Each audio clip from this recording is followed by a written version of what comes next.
All right, guys, welcome back to part 3 of the building your own castle slash brick uh, background wall. In the previous two, we talked about what it is that you're going to need for materials, and then we went over getting the brickwork to this point. In today's video, we're going to talk about detailing this brickwork. So let's get to it.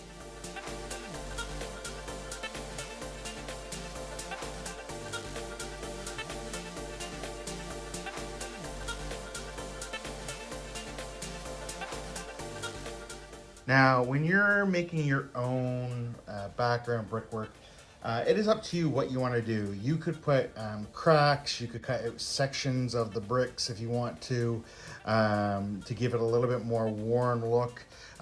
In this case, all I'm going to be doing is pulling off a big sheet of the aluminum foil, balling it up, and then I'm going to roll it all over the top of this to give it some more depth and detail before we move on to painting, which we'll also tackle in this particular video.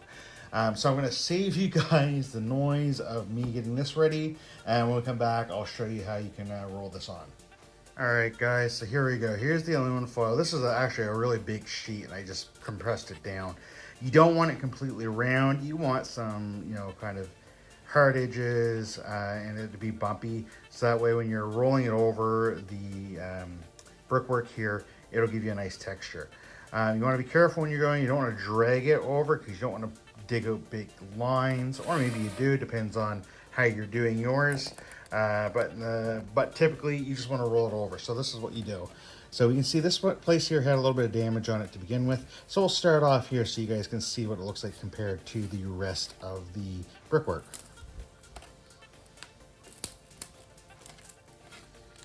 So that's just the first pass.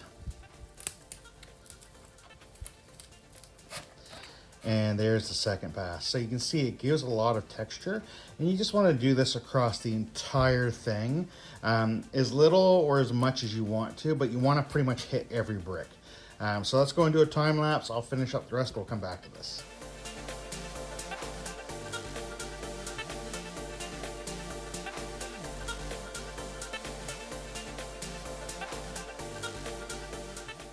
So you guys should really be able to see the difference between the bottom half here that's textured and the upper half, which is still kind of flat without much texturing. It does take a bit of work. You may have to go over spots a couple times depending on how much texture you want, but it's definitely worth the time because at the end, once you've done all your painting and your dry brushing and everything, it will make it stand out.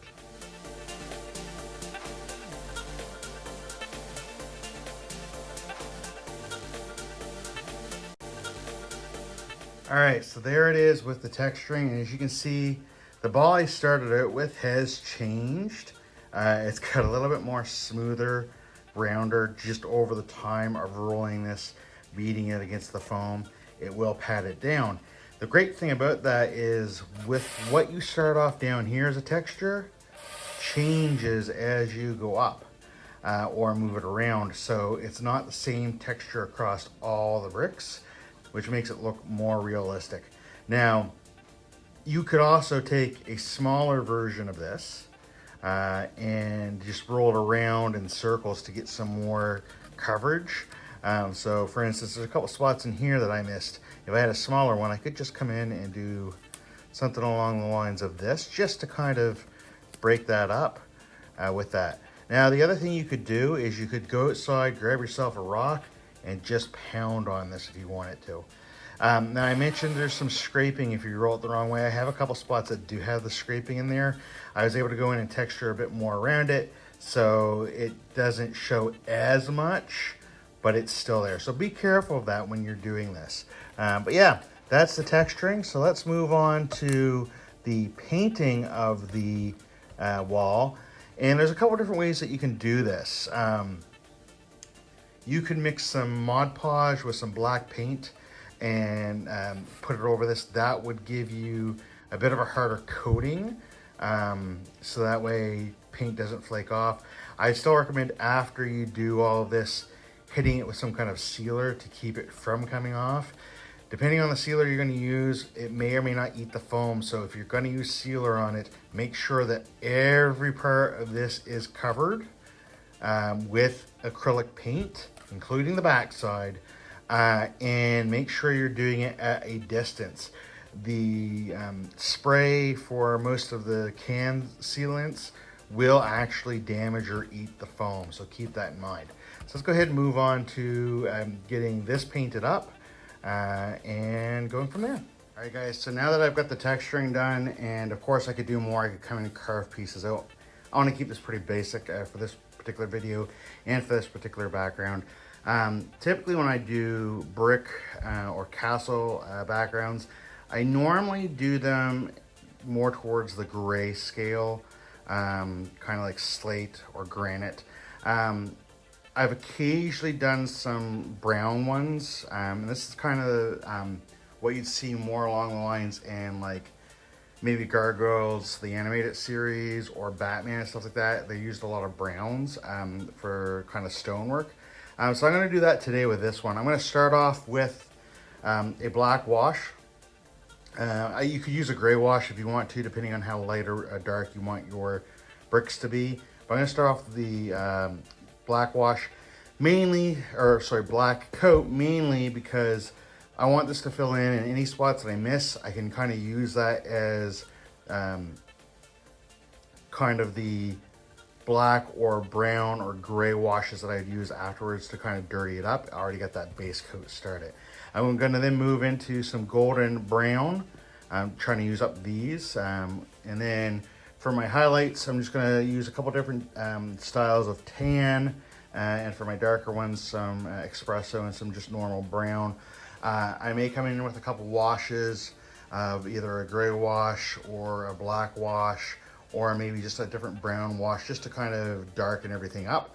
But let's get to it. I'm gonna put this on a time lapse. We'll start off with the base coat and then we'll move on from there.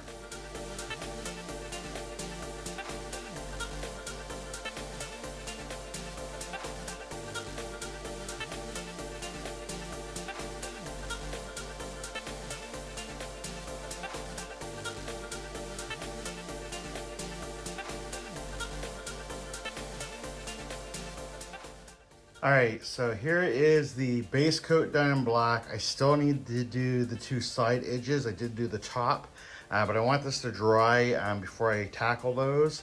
Once that's done, I'm gonna go ahead and hit this with a base coat of that golden brown, and then figure out what I wanna do for my highlights and my darks.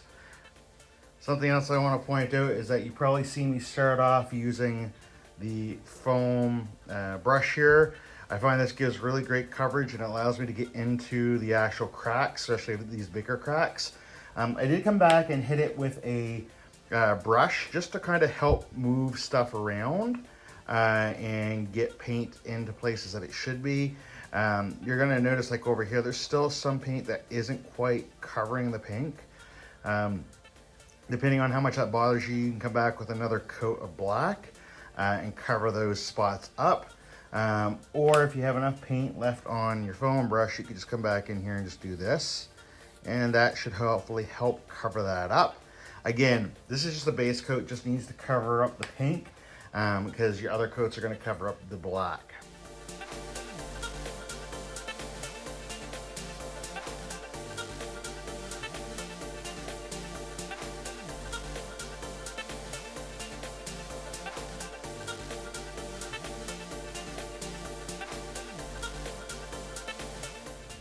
So as you can see, when I'm putting this first coat of the golden brown down, it's not my intent to cover this fully in that golden brown.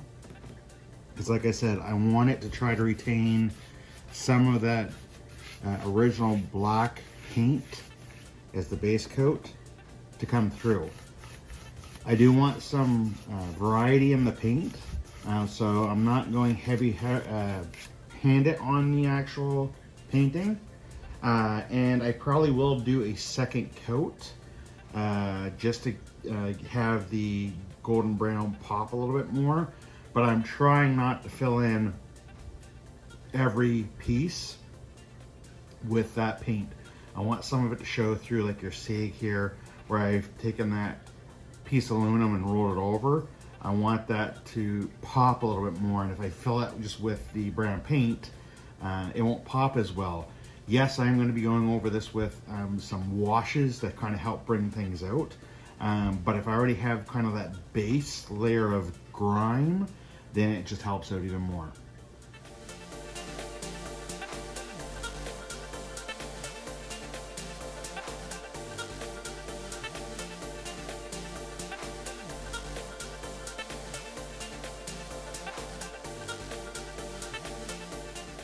Now the other reason why I want to do thin coats on this is because by the time I get to the top here, which I just did, down here is pretty much dry, so I can come back with another thin layer of the golden brown and just kind of make it a little bit more uniform. I still want a lot of variety, but I want it to be not quite as dark in some of these parts.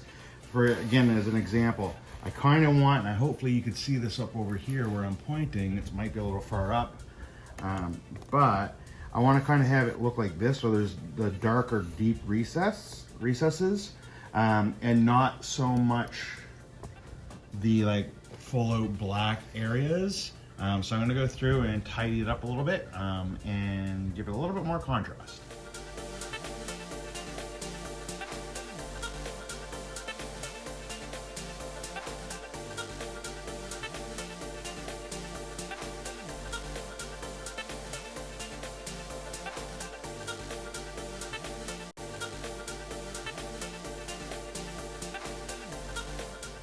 So guys, I now have the paint, the base coats here to where I like it. I'm not going to go any further.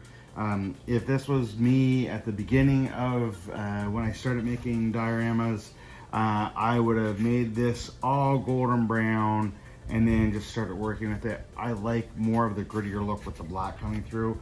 What I've done now is I've taken a little bit of tan. I tried a couple different colors. I do have the cashmere tan up here and the tan. The cashmere tan is a little too close to the golden brown color to make a difference. I want something that's a little subtle. I am going to use a fawn on here as well, just to go around and brighten up some areas. And then I'm going to come back through with a dark brown wash and some black washes just to kind of tone it back down and make it all unison.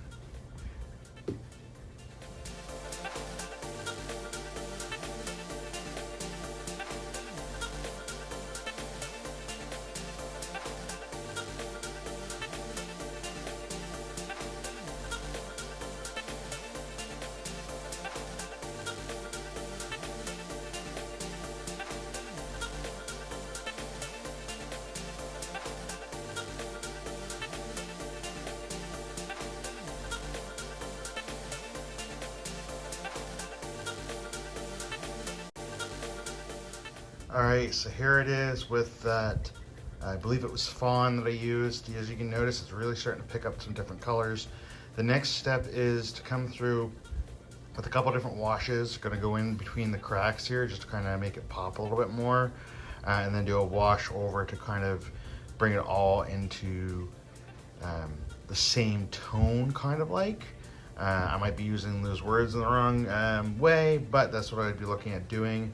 And then the final thing we'll do is we'll come by with a lighter brown and just come along the edges to make it look like they're a little worn. And then that's it.